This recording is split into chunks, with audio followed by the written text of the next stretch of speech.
As beginnings go, this is really where it all began for me.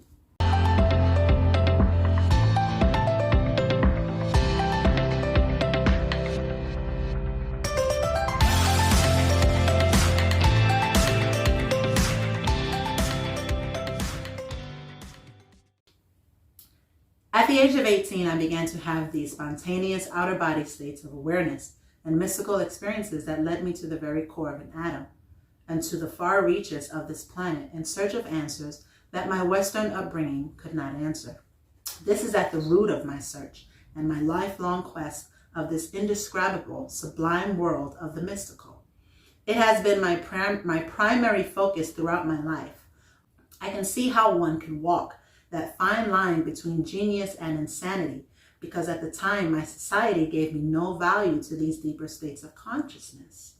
It was not until I began to explore Eastern mysticism that I found some form of comfort and understanding that I was not insane, but was having profound experiences that mystics, monks, and students of Eastern thought would seek all their life. For me, that happened without seeking or desiring them to occur.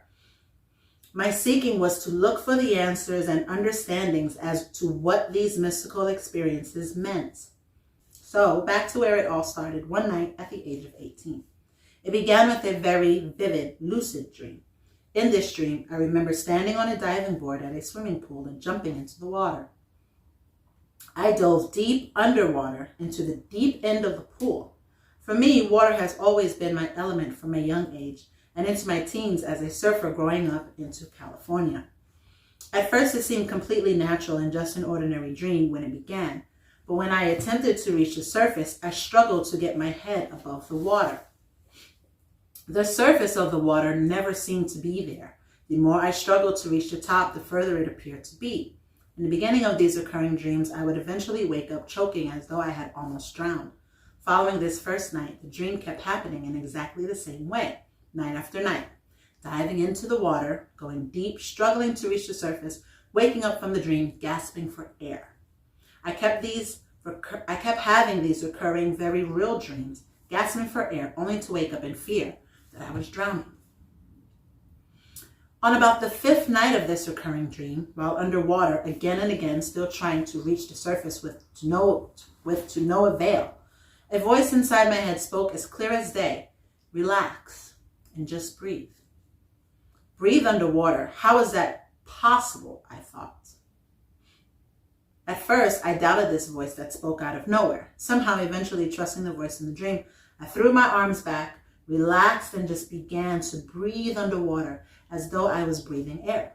What happened next is to this day one of the most profound experiences I have ever had in my life, let alone in a night dream. As soon as I relaxed and began breathing normally as though I was taking in air, this very loud roaring sound like a locomotive train in a tunnel started rumbling in my head. It became louder and louder in my mind until a giant explosion went off in my head, in my brain, and a supernova of lights filled my mind's eye. It was the most ecstatic, blissful experience I had ever experienced. I felt this most incredible rapture. I later came to understand these happenings as what Eastern mysticism calls nirvana. In Western esoterica, one could call it a rapture state of being taken up by God. It is so difficult to find the right words to express this most pleasurable, blissful, otherworldly experience. If one is unfamiliar with the term out-of-body experience, it is not a dream state, but where one's consciousness lifts from their physical body. It can travel to any place on the planet or to dimensions beyond this physical world, often not hindered by space nor time. At least not space or time as we think of it in physical terms apply here. These realms have been described as astral, casual, or ethereal realms of consciousness. Many indigenous people around the world have spoken of this realm or state of being as a spiritual world where one can travel in a conscious or unconscious dreamlike state. There were times when I would have an out-of-body experience where I could lift out of my physical body, look back at my sleeping body in bed, get up and walk right through a physical wall into the garden of my home I was living in at the time. Everything was there, just like it was physically solid, but instead I could see the space between molecules and walk right through what appears as solid state. There are no boundaries with regards to physicality when one is in this astral state. One can actually see the light glow from this space in molecules and atoms. It is truly a mystical experience. For several nights following this initial awakening, I would go through this ritual of lying down, begin to feel like I was falling asleep, no longer needed to go through the underwater experience. The process would repeat itself, starting with hearing a roaring locomotive thundering sound in my head, followed by an explosion of myriad blinding lights. I found myself in some other world, universe, or dimension each time. This blissful, ecstatic experience of seeing beyond the physical is what I now believe could be called a God experience, although it is not associated with any particular religion or spiritual teaching or dogma of any kind. I felt truly at home and at one with God, Godness, all there is, or in the realm of divine memory, as one of my spiritual teachers describes this state of being as. Having these ultimate experiences are what many throughout the ages of time have sought. For me, experiencing these rapture states became the path to my higher self in God, Goddess, and enlightenment. Looking back now, I can see how by going through the chaos, I found a sublime order and symmetry and dimension to our world and myself of what I call crystallinity. I hope I said that right. Crystallinity. Crystallinity refers to the degree of structural order in a solid. In a crystal, the atoms or molecules are arranged in a regular, periodic, symmetrical manner. The degree of crystallinity has a big influence on hardness, density, transparency, and diffusion in a mineral and most gemstones.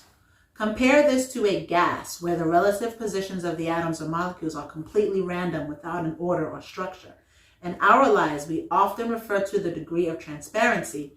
If one can feel and communicate it, there is order to a thought, idea, company, society, etc. Chaos on the human level is seen as change on a personal and global level. The beauty of understanding crystal structure in nature is being able to see how we as humans organize our thoughts, knowledge, relationships, family, and society in symmetrical patterns. Whew. The mystical experience that was the initial doorway to my future self. These ecstatic experiences were many and varied, but one in particular proved to be the most significant towards my future artist expression in gem art. Long before I knew this is what I wanted to do with my life or knew the art form even existed. It was also these mystical experiences that led me back to college to study mineralogy and gemology a few years later. I had a burning drive inside my soul to fuse the mystical, the beauty of art, and the knowledge of science blending as one state of wholeness. You might say in my own way, a unified theory of everything seen and unseen. During one of my out-of-body experiences, I found myself